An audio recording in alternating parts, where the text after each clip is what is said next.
Eta elkarrizketaren tarten gaur Aintzane Ezenarro, Aralarko legebiltzarkia daukagu gurekin. Aintzane, Gabon eta eskerrik asko gurekin egoteagatik. Gabon, bai.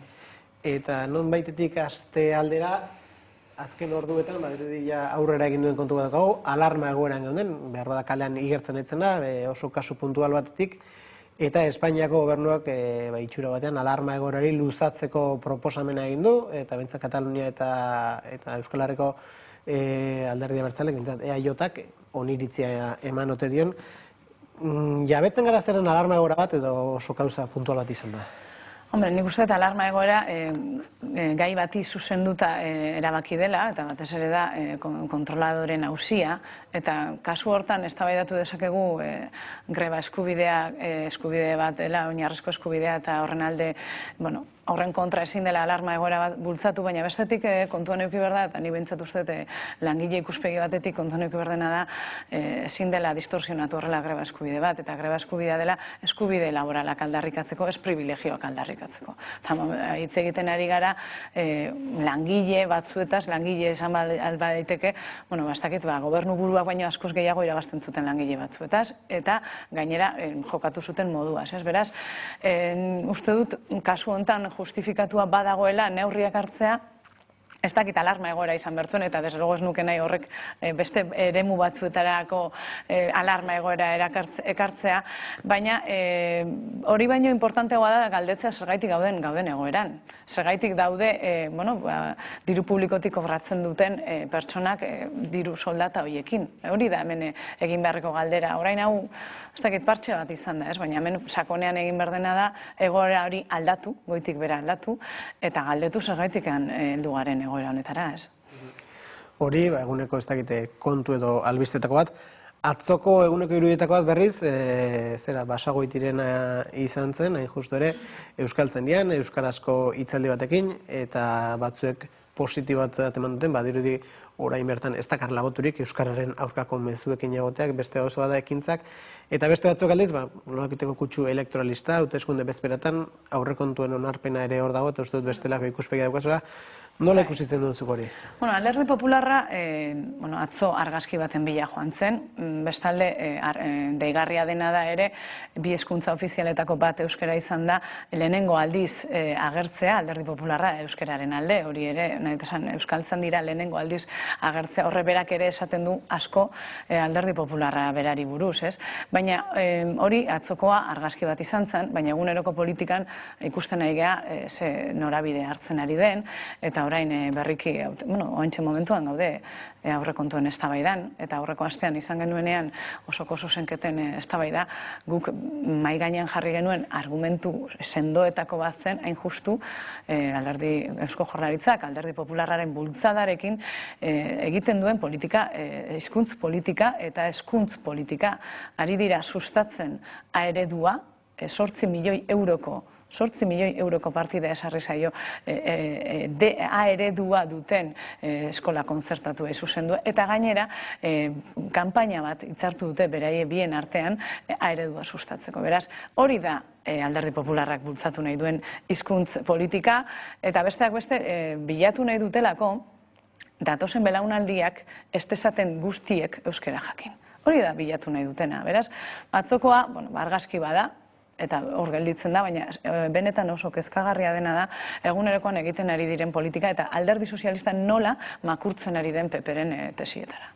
Hori ikusten duzu kasu honetan, eta oro har Patxi Lopezen gobernua erabat Alderdi Popularraren menpe. Ez da esaldi egin bat, egunerokoan ikusten dugu. Adibidez, atzo bertan, zuzenketa partzialak bozkatzeko batzordeak egon ziren, eta besteak beste, niretzat behintzat, eta gure taldearentzat oso importantea izan den gai bat atera zen, motivazio politikoko biktimei zuzendutako partida beharrezko ikusten genuen, kontuan eukita, abendua batean bertan erabaki genuela, hau batez, biktima horiekiko errekonozimentu bideari ekin egin behar zaiola, guk zuzenketa bat jarria genuen, ez datorrelako batetik esatea bide horri ekin egin behar zaiola, baina bestetik presupuestotan ez sartzea. Alderdi sozialistak esan zigun nolabait aurreratu zigun, eta prentsan ere giza eskubidetako zuzendaria berak esana zuen partida hori irekiko zela, motivazio politikoko biktimen reparaziora zuzendutako partida hori irekiko zela, baina atzo bozkatu zuten kontra. Eta gainera, esaten zuten zela alderdi popularrak kontra egin duelako. Beraz, ez da bakarrik erabat makurtuta daudela PP-ren aurrean, baizik eta esan egiten dute. Eta hori da daukagun gobernua. PP-rekiko duen menpekotasuna bezain arrokeriaz jokatzen ari dena. Ez duena inolaz ere disimulatzen frentismotik ari dela, Espainia hartasunetik ari dela, besteak beste, hauteskundeak ere hurbil daudelako eta ikusi duelako alderdi sozialistak botua galtzen baditu PP-ren alderako galduko dituela. Eta hor dauka lehia. Eta beraz, gainontzekook ez dugu pintatzen ezer. Zaila inporta, ez? Baina hala ere ez ote da ez dakite, beraien ikuspegian edo sartuta hor hanka sartzat behin gobernu eukita eta baziren hasiera baten, behin eta ideia hortizi joan, transversalia aipatzen zen, keinu euskaltzalei edo nolabait pixkat urruna eukit izan jendeari keinuak egitea eta ez nolabait zure eremu naturalean lehian ibiltzea baino? Bai, hori askotan teorizatu den gauza bada alderdi sozialistan, Euskadiko alderdi sozialistan, esango nuke ia sekula praktikan jarri ez dena. Ia sekulan praktikan jarri ez dena, zeharkakotasuna, alderdi sozialistan badela sektore baskista bat, niko hendik ez dute ezagutzen. Eta ez hori bakarrik, behin eta berriz, ez bakarrik hizkuntz politiken gaian, baizik eta erabakitzeko eskubideren gainean, ere askotan aipatzen zitzaigun alderdi sozialistaren aldetik beharrezkoa zela nazioa guztion artean egitea, eta bide katalana hortzegola eredu bezala, ikusi dugu bide katalana zertan geratu den. Estatuta onartu bai, danen artean onartu zuten, baina gero ez da onartu estatu mailan. Beraz, bide katalanaren porrota bizi izan da, eta hauteskunde hauek horren emaitza izan dira, eta Euskal Autonomia Erkidegoan, eta oro har Nafarroan ere, SPSN eta SPSek ez du sekula izan jite hori. Katalanian egon den jite hori ez da izan. Beraz, teorizatu bai, Patxi López berak ere esaten zuen gobernu hartu zuenean guztiontzako gobernua egingo dut, baina gero, praktika da, atzoko egunean 1000 zuzenketetatik, 3 zuzenketa bakarrik onartu zizkiotela oposiziko taldei, 3 PNV-ri, guri baterez. Hori da praktika, beraz, uko egin diote.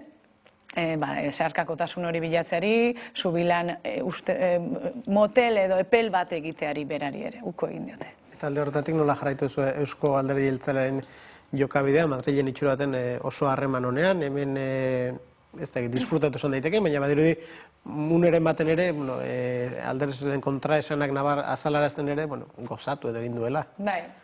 Nik uste dut Madrilen egin duen jokuakin helburu bikoitz bat izan duela, batetik agerian utzi hemen gehiengoa beraiek dutela, eta gainera azken batean ez dela nahikoa herri bat lideratzeko gobernua eukitzea, azken batean diputazioek eta botere ekonomikoak ere bere pisua duelako, eta hori uste eta agerian utzi duela, eta hori agerian usterakoan bigarren helburua izan da Patxi López ahultzea. Nik uste dut politikoki aztertuta danok ados egon edo ikusi dezakegula joku polita egin dutela beraien interesetarako. Hori horraino gauzak horrela direnean horrela esan behar da ez.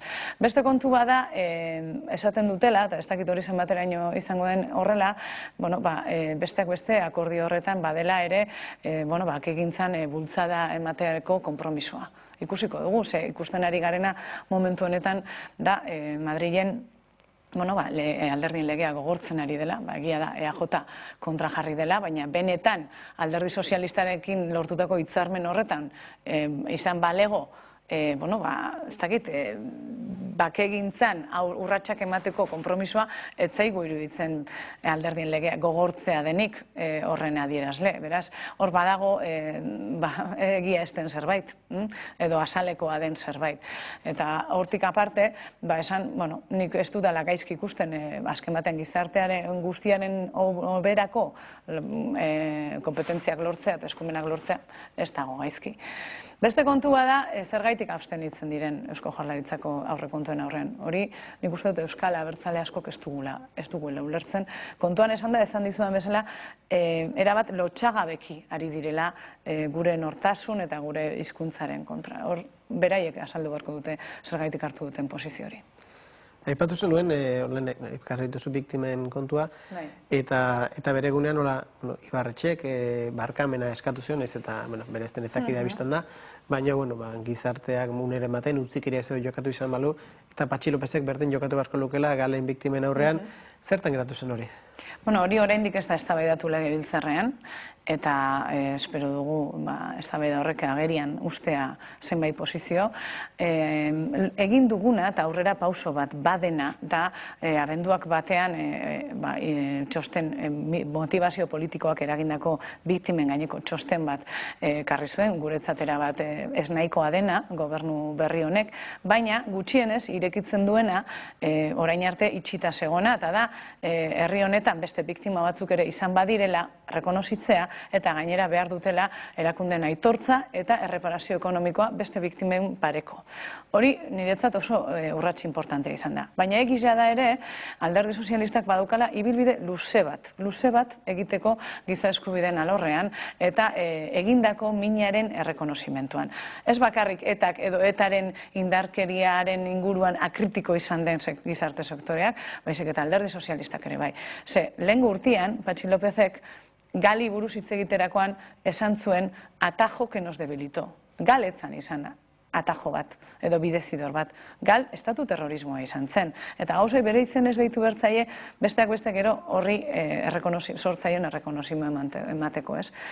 Eta nire usteetan, ia posible den ez hori gertatzea, baina uste dut oraindik ez dutela egin behar duten egingo, hau da, galeko biktimei barkamena eskatzea, baina hori da egin beharko lukena. Eta kontuan hartu, Ibarretxek hori egin zuen arte, izugarrezko matraka eman ziotela. Orduan, inkoherentzia handi badago Alderdi Sozialistaren baitan, eta horrek erakusten du hori, eta Gonzálezek emandako adierazpenak, erakusten dute oraindik ibilbide luze badaukatela aurre egiteko. Bakegintzari, aipatu dugu punturen baten, atzo, Ezker Abertzale ofizial nolabait zuena, Ezker Abertzale Batasunak ordezkatzen duena, baina bakzu hitz horrek ere, sor ditzakela bintzat ez da ikasetariontzat zailtasune bat. Beraz, legez kanpo dagoen Ezker Abertzaleak adirazi zuen urtarrilan daukala, horla ulertu genuen bintzat, ere alderdia, bere estatutuak aurkezteko borondatea, eta era berean hortxe gaude denok ere zain, noiz etorriko ote den itxura batean iritsi behar duen etan aldin mezuren bat, eskaria badauka, Bruselatik eta gerora ere. Nola ikusten duzu, ze urratxe dago dela, ze inbertsio daukazu? Nik uste dut hemen, batetik, zutik Euskal Herriaren ibilbidea onartu zuenetik Ezker Abertzale horrek, urratsak ematen jundela, eta nolabait barneratu dutela, eta borroka armatuaren zikloa amaitutzat jo behar dela, eta hortikan aurrera bide politikotatik ekin behar zaiola. Hor, urratxe desberdinak eman dira, batzuetan, nik ulertzen dut, hainbeste urtean, diskurso batek eduki ondoren, kontrakoa egitea, ez dela gauetik goizera lortzen den gauza bat, baina joan dira urratsak ematen, ez? Gero azkena Iruñan esan zutenean, indarkeriaren kontra daudela, falta izan zen eta aipatzea, beste batzuk galekin daukaten arazoa oraindik ere hor da holako, baina niri benetan deigarria eta azpimarragarria iruditu zaizkit Eugenio Etxebestek lehengo gunean Errenterian emandako hitzaldian esandakoak, ez? Ez bakarrik hemendikan aurrera borroka armatuak alde batera utzi behar da, baizik eta kalkulo errore bat izan dela hainbeste urtetan mantentzea.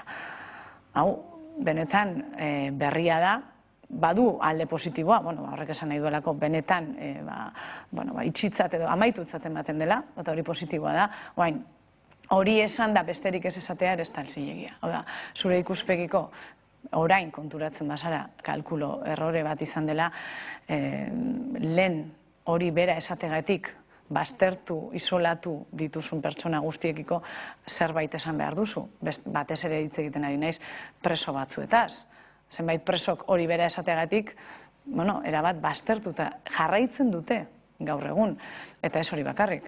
hori baino larriagoa dena, zenbait pertsonak, ja bizirik ez daudenak, ezin dute hori entzun. Beraz, ikuspegi hori trasladatzerakoan uste dut falta dela giza eskubideen ikuspegitik revisio kritiko bat egitea.